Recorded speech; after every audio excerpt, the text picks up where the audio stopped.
আগে ভিডিওটা দেখেন, তারপর কিছু কথা বলতে আছে। এই ডাক্তার ইউনুস লোকটাকে দয়া করে কেউ থামান তো এবার। এ কি শুরু করেছে এয়ারপোর্টে যাত্রীদের জন্য?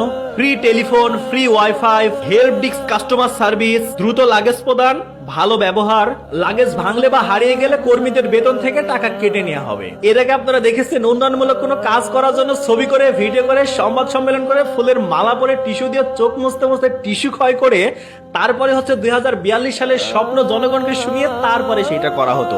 আর এই ডক্টর ইউনুসকে দেখেন, কোনো ঘোষণা দিল না, কোনো সেলফি তুললো না, কোনো ভিডিও নাই, সাংবাদিকদের নিয়ে কোনো সংবাদ সম্মেলনও করলো না, ফুলের মালাও গলায় দিল না, বাপ এবং সেই দাদার কোনো স্বপ্ন পূরণ করতে গেল না, নিজের কোনো স্বপ্ন পূরণ করতে গেল না, টিস্যু দিয়ে চোখের পানি মুছলো না, সে একটা টেলিফোন করে দিল, সবকিছু সমাধান হয়ে গেল।